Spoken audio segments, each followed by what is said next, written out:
L'hippopotame partage avec le rhinocéros la deuxième place du classement des animaux terrestres les plus puissants, les plus massifs et les plus forts. Dans un face-à-face, les lions n'ont aucune chance contre lui, mais ici, c'est tout un groupe de lionnes rusés et expérimentés qui attaquent un hippo. Les félins prédateurs agissent de manière cohérente et agressive, frappant la peau épaisse de l'adversaire, diminuant progressivement la force de l'hippopotame. Il se défend, mais ne peut attraper aucune des chasseuses dans ses terrifiantes mâchoires. Les chats sont trop rapides. S'ils parviennent à le terrasser, la fin tragique de l'hippopotame est inévitable. Les lionnes manœuvrent, ne cessent de mordre ou de griffer l'ennemi, faisant paniquer l'hippopotame. Mais les prédateurs ont sous-estimé leur adversaire. L'hippopotame se révèle bien plus fort que les panthères ne le pensaient. Il brise l'encerclement, disperse les lionnes puis se cache dans le lac. C'est ce qui l'a sauvé. Aucun prédateur ne voudrait combattre un hippopotame dans l'eau. Même si le géant herbivore est blessé, les lionnes doivent abandonner. Et nous vous montrerons d'autres cas où les prédateurs ont échoué après une résistance inattendue. Deux lions se sentent maîtres de ce territoire. Aucun prédateur ne peut les menacer, car en se couvrant mutuellement, les frères peuvent tenir tête à tête, même à une meute de hyènes. Les autres lions sont loin, et même si une invasion commence, la troupe est prête. Et ces panthères ne considèrent les herbivores que comme des repas potentiels. Il faut l'attaque d'un troupeau entier de buffles pour effrayer ces lions. Ou un éléphant tout seul. Un énorme animal a pénétré sur le territoire des prédateurs et a montré qu'ils n'étaient pas les maîtres ici. Les lions sont choqués par une telle audace. Mais que peuvent-ils faire? Un éléphant adulte, surtout un mâle aguerri, est un ennemi trop dangereux pour eux. Pendant un moment, les panthères sont restées couchées, faisant semblant de ne pas remarquer l'éléphant. Mais ce géant n'aime pas être ignoré. Il est venu spécialement pour donner une leçon aux prédateurs. L'énorme monstre d'environ 5 tonnes s'avance. Les lions s'alarment immédiatement et s'enfuient comme des chatons effrayés. Les prédateurs se sont trompés d'éléphant, celui qui ne pouvait pas être ignoré. Les lions ont eu la chance d'échapper à ce géant agressif, sinon ils auraient été complètement piétinés. C'est l'une des scènes d'action les plus impressionnantes et les plus brutales du monde de la nature. Si 2 lions mâles représentent une force redoutable, 4 font une petite armée. Les mâles adultes chevronnés se sentent comme de véritables rois et attaquent une petite troupe voisine dirigée par un chef solitaire. Les 4 prédateurs pensent pouvoir vaincre facilement leur rival, lui trancher la gorge et annexer son territoire à leur domination. Mais ils se sont gourés. Bien qu'un lion solitaire règne sur la petite troupe, il s'avère être un combattant incroyablement coriace et puissant. Les 4 envahisseurs ont une mauvaise surprise. L'adversaire leur oppose une puissante résistance alliant esprit et force écrasante. Il recule lentement comme s'il étirait l'escouade de l'ennemi. Cela empêche les étrangers d'encercler l'ennemi et de l'attaquer simultanément de tous les côtés. L'un des intrus s'approche plus près que les autres du chef local et reçoit un puissant coup au visage, à la gueule quoi. Une bagarre féroce commence alors que le chef local s'en prend à un envahisseur et qu'un autre l'attaque par derrière. Mais notre héros réagit instantanément, se retourne et assène un contre-coup à l'agresseur. Encore une attaque de côté. Le 3e lion reçoit lui aussi une bonne gifle dans la gueule. Aujourd'hui, le chef est généreux et distribue les coups à tous ceux qui se trouvent sur son chemin. Bien sûr, il n'est pas question pour le solitaire de vaincre tous les lions agressifs, mais ce qui devait être une prise rapide et facile se transforme en une bataille lourde et épique. Les 4 frangins testent leur adversaire pendant un certain temps. La lutte de position complexe se poursuit. Leur tactique favorite consiste à bondir sur l'ennemi, à le faire tomber, à lui saisir la gueule ou le cou. L'épaisse crinière les empêche d'atteindre rapidement la gorge, mais ce n'est pas nécessaire. Pendant qu'un lion tient l'ennemi en respect depuis l'avant, l'autre lui assène une série de coups violents à l'aine, au bas-ventre et aux pattes arrière. Les 4 lions ne cherchent qu'à éventrer l'adversaire solitaire. Mais toutes leurs attaques se brisent comme des vagues s'écrasent sur des rochers solides et tranchants. À plusieurs reprises, le courageux solitaire est encerclé et attaqué de part et d'autre. Mais il se défend, repoussant rapidement l'un puis l'autre des agresseurs. Le Quator se lasse de ce jeu. Ils se rendent compte qu'il est impossible de vaincre un ennemi aussi dangereux sans perte. Alors ils se précipitent audacieusement dans la bataille et passent à l'attaque. Elles savent qu'elles seront blessées, mais elles sont prêtes à le faire pour remporter la victoire sur le mâle solitaire. Les enjeux sont plus importants et la dynamique du combat s'intensifie. Étonnamment, malgré le fait que 3 lions se battent presque simultanément contre le mâle solitaire, celui-ci continue de tenir bon et contre-attaque, même dangereusement. Les prédateurs se sont trompés dans le choix de leur cible. Il est facile de les comprendre. Extérieurement, il semble que les lions soient à peu près de la même taille. Cependant, ce mâle solitaire possède une force phénoménale. Remarquez qu'après les coups violents de son adversaire, il continue de répondre à la vitesse de l'éclair. De plus, avec ses coups, il envoie systématiquement chacun des 4 ennemis au sol. Le plus étonnant est que le lion solitaire ne s'essouffle pas, alors que l'Équator montre des signes de fatigue. Les mâles se relaient pendant l'attaque. Quand l'un d'eux reçoit un nouveau coup, un nouveau combattant prend sa place et la situation se répète. Mais l'un après l'autre, ils reçoivent tous des coups inoubliables. Finalement, ces coups refroidissent leur ardeur. Le lion solitaire a réussi à repousser 4 balles de taille égale et à défendre sa petite mais chère fierté. La raison en est peut-être précisément la motivation. Un lion solitaire a des petits à élever. S'il s'occupait de lui ou même s'il le chassait, après s'être emparé du territoire de la fierté, les autres lions mangeraient tout simplement les petits du solitaire. Il ne pouvait pas permettre cela et a courageusement protégé sa progéniture contre les féroces supérieurs de l'ennemi. Un tel héroïsme mérite votre gemme. Allez, mettez-le, ça coûte rien. Une lionne cherche de quoi nourrir ses petits et aperçoit soudain la carcasse d'un énorme hippopotame. Seule la féline ne pourra pas venir à bout de l'un des mammifères les plus dangereux, les plus grands et les plus féroces de la planète. Le poids d'un hippopotame peut atteindre 3 tonnes, soit plus de 20 fois la masse de la lionne. Mais notre lion espère ne pas avoir à se battre. L'hippopotame gît immobile et les lions font parfois les poubelles. La panthère s'approche pour vérifier si l'hippopotame est vivant. Il s'avère qu'il l'était. De plus, le géant enragé est mécontent d'avoir été réveillé de sa sieste de journée par une morsure au niveau de la queue. La lionne aurait dû s'enfuir immédiatement à toute vitesse, mais elle a sous-estimé la colère et la rapidité de son ennemi. L'hippopotame s'est instantanément dressé sur ses courtes pattes, a rattrapé la lionne qui s'avançait et l'a saisie par la tête de façon impressionnante. La gueule de l'hippopotame est si grande que le crâne du lion y entre facilement. L'énorme bête se secoue et soulève la lionne en l'air, comme s'il s'agissait d'un jouet sans défense. Il jeta la panthère au sol avec la même facilité qu'on lance un ballon de volley-ball. Puis le faux furieux piétina la lionne. Même si elle survit, les multiples fractures mettront beaucoup de temps à guérir, c'est sûr. Une meute de hyènes a attaqué une lionne pour lui prendre la proie qu'elle avait attrapée plus tôt. La féline prédatrice tente de résister, mais les ennemis sont trop nombreux. En tête-à-tête, elle pourrait facilement repousser une telle attaque, mais les hyènes ont un net avantage numérique. Les charognards sont confiants. Si la lionne attaque une hyène, les autres se jetteront sur le félin par derrière et le massacreront.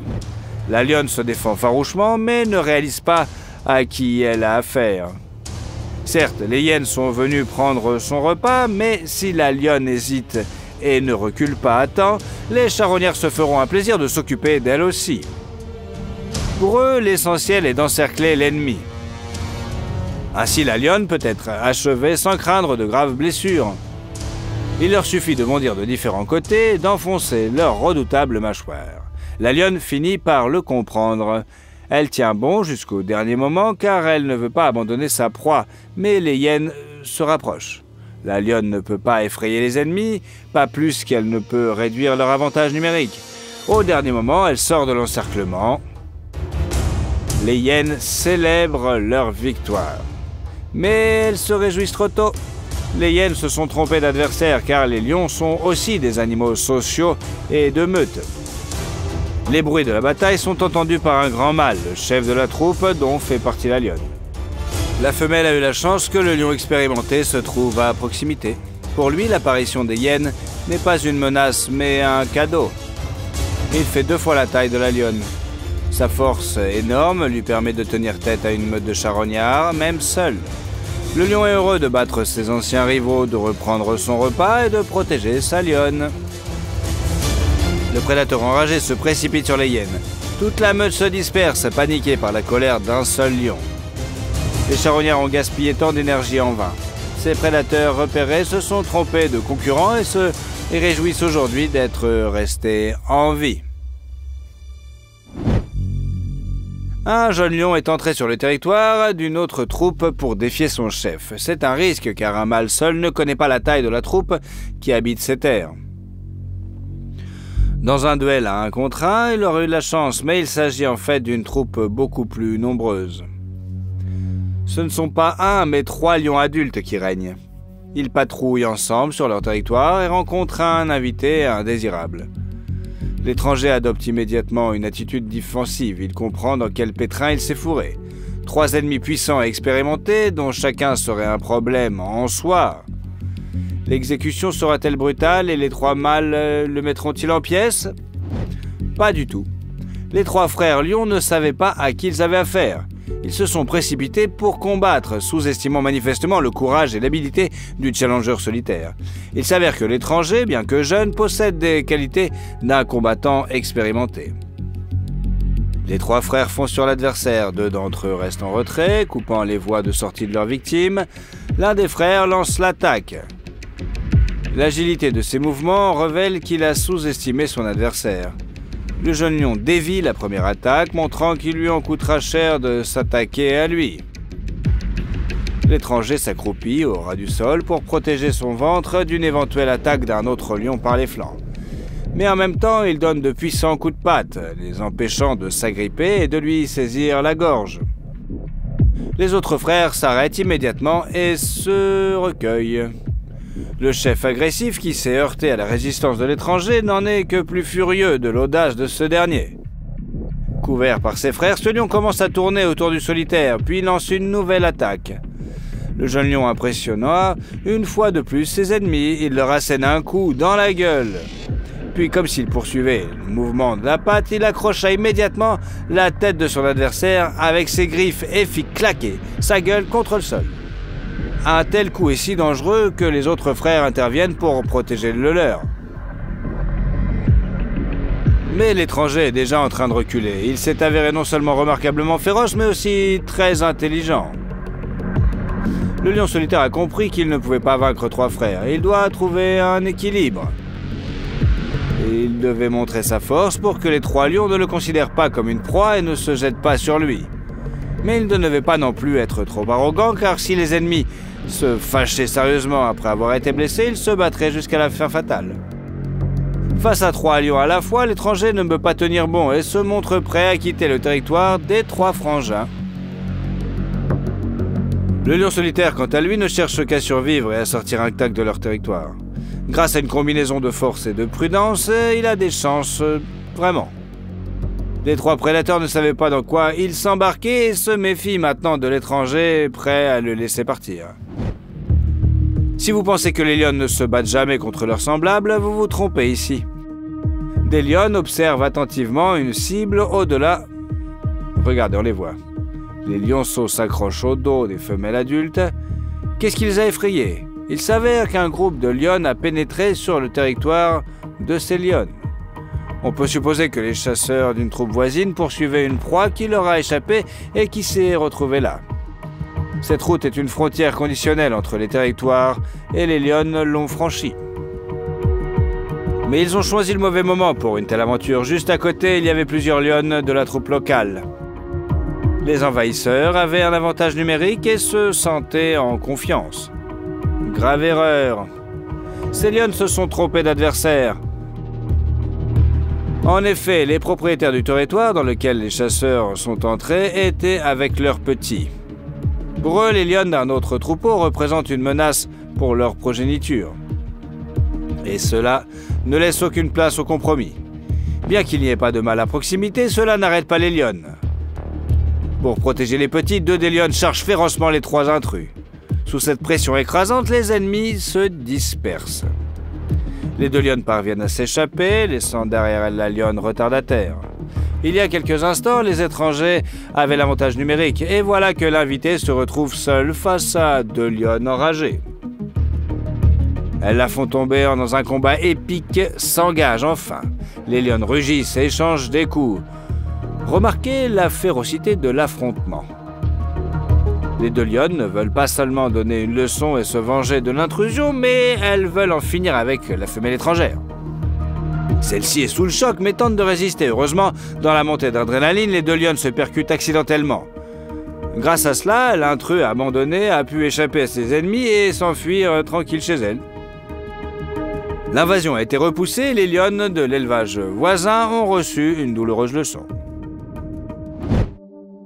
Ici, un glouton a rencontré une meute de chiens bergers. Il s'agit des chiens les plus grands et les plus forts élevés pour garder les troupeaux contre les animaux sauvages. Bien qu'ils soient des prédateurs, ces chiens sont des parents des loups. Ils allient vitesse, férocité et capacité de travailler en équipe.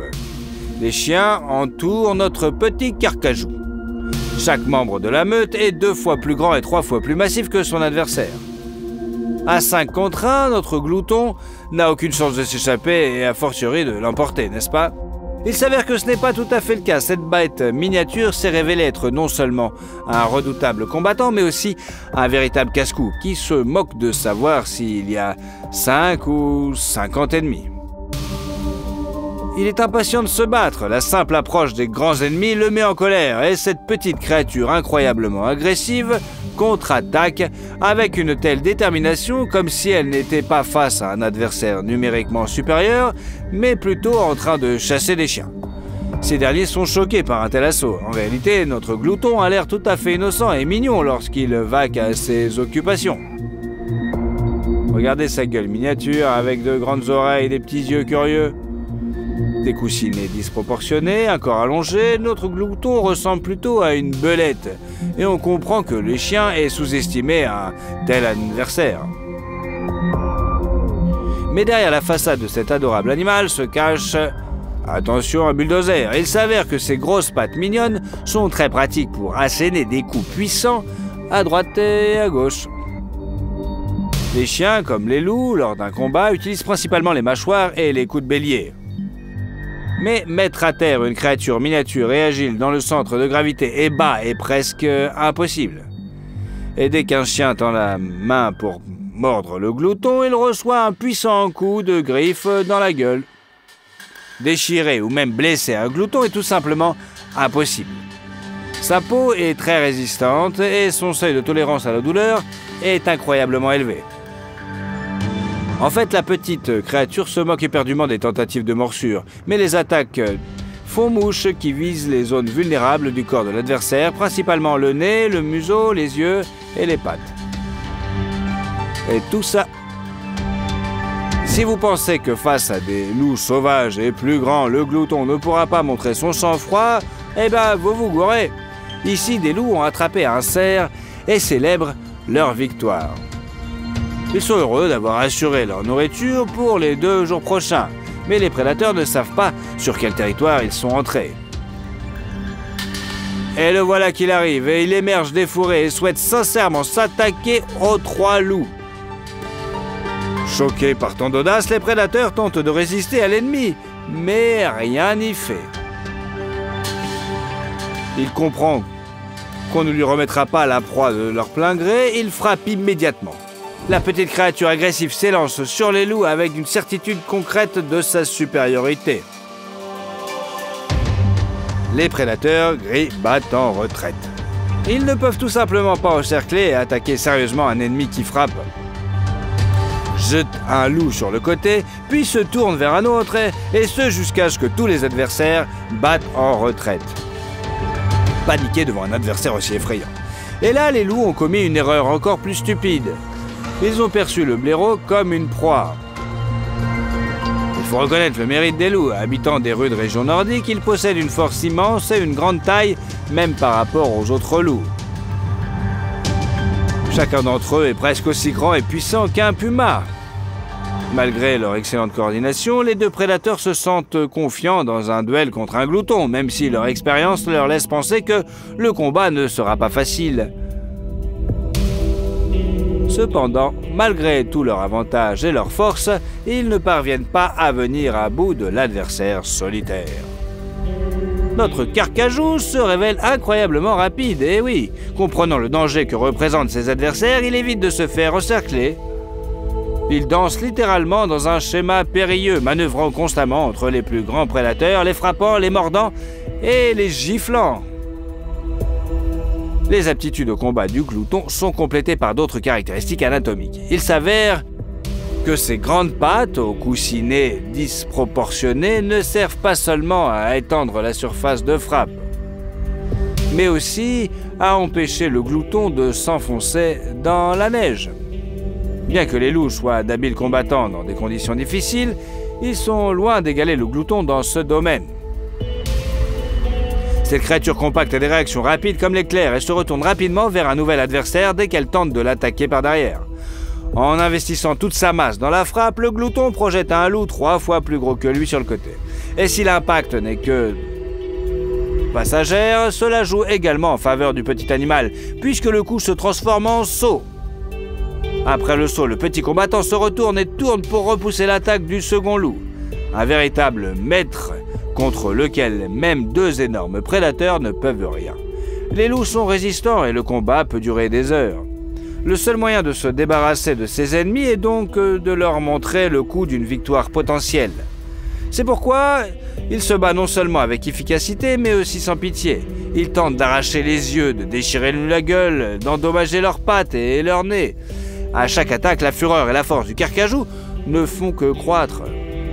Les loups se rendent compte que s'ils continuent le combat, inévitablement, tôt ou tard, au moins l'un d'entre eux restera mutilé. Ils finissent donc par battre en retraite et relâchent notre bête.